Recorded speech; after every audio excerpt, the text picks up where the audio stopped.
the most powerful discoveries of modern ages. This only goes back, 50 to 100 years. People used to think that the universe was eternal. It always existed. But now we know from a series of scientific discoveries and philosophical arguments from the last century or so that the universe had a beginning in the past. At some point in the past, the universe began to exist. In fact, the great cosmologist Alexander Vilenkin, him and two other cosmologists, cosmology just means the study of the origin of the universe, came up with a theorem that says that even if our universe turns out to be one small part of a multiverse, the multiverse itself must have had a beginning. So what does that mean, that the universe had a beginning? Well, it harkens back to an argument for the existence of God that's been popularized by my friend, a philosopher, Dr. William Lane Craig. It goes like this. Whatever begins to exist has a cause. We now know that the universe began to exist. Therefore, the universe has a cause behind it. Well, what kind of a cause can bring a universe into existence? Well, it must be transcendent, which means apart from creation. It must be immaterial or spirit because it existed before the physical world. It must be timeless or eternal because it existed before physical time came into being. It must be powerful given the immensity of the creation event. It must be smart given the incredible precision of the creation event. It must be personal because they had to make the decision to create. It must be caring because he so carefully crafted a habitat that we could exist in. And the scientific principle of Occam's razor tells us there would be just one creator. So that's a description of the God of the Bible, right there. Transcendent, immaterial or spirit, eternal, powerful, smart, personal, caring. It's a description of the God of the Bible. That discovery of the universe having a beginning, I think, is probably the single strongest argument from science that God must exist.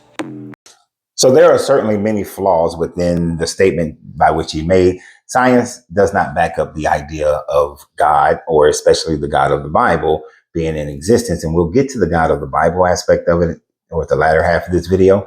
But first, let's look at the science of what he is bringing to bear. So when we consider the Big Bang Theory, by which is what he's talking about, what he fails to understand is that the Big Bang Theory is not the beginning of the universe. It is the beginning of our known universe, this current rendition of the universe. And the simplest thing, the laws of thermodynamics will demonstrate how his statement is just incorrect within itself without getting into too much scientific jargon. And that is simply this, is that energy cannot be created nor destroyed. That energy just has always existed. Therefore, energy is always eternal. The fact that energy is what forms matter and matter has always existed simply means that the universe in itself has always existed, because that matter that forms the universe, no matter what state it is in at any given time, was always here, was always present. There is no time that matter is not present. There is no emptiness in the universe.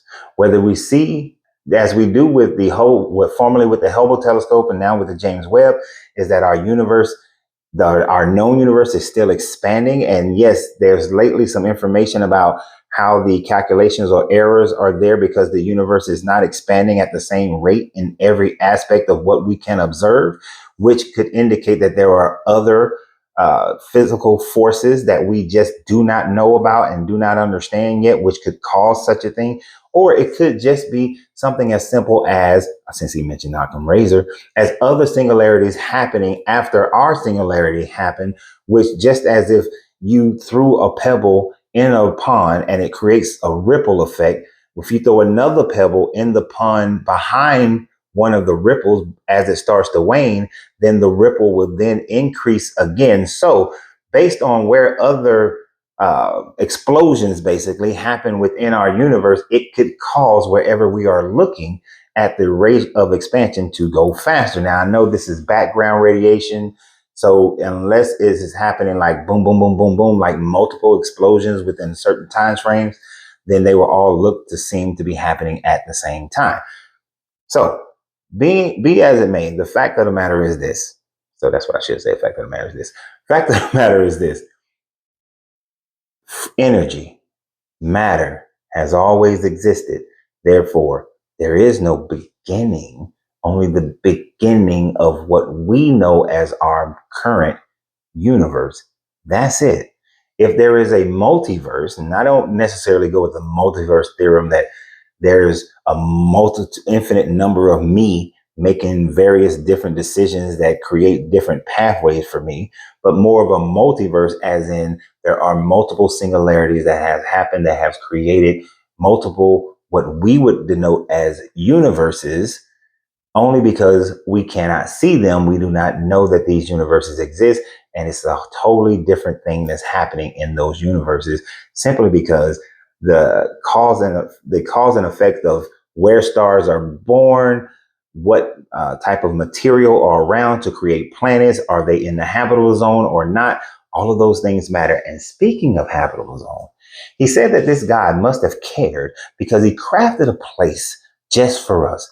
No, if you were to think about, just, you ain't got to look real deep, just think about the fact that our sun, which is just another star in the multitude of stars out there, wasn't always as big as it is now. And so if the Mercury, Venus, Earth, Mars all existed at different time frames of the size of our star, then the habitable zone of our star has changed. At one point, Mercury could have been in the habitable zone. At one point, because the movement of Mars has changed, Mars is believed to have used to be in the habitable zone. So whether some being carefully crafted, no, it's a point of over time, things develop. And in that development of the cosmos, you get a place, a zone that is called a habitable zone. We have observed that there are other stars with other similar planets to Earth that are in the habitable zone, that stars of similar size to ours, and they have a habitable zone themselves. But every star would have a habitable zone, depending upon the material that is available to create a planet within that star system. Would you get a Earth-like place? And one of the Earth-like places is like so much bigger than our Earth, but yet it is in a habitable zone. Does that mean our type of life can live there? We don't know. We just simply don't know because our technology hasn't gotten to the point where we'll be able to determine that. But the last part that I want to really hit on, because I think that covers all of the other minutia that he was spilling about what these other cosmologists have said.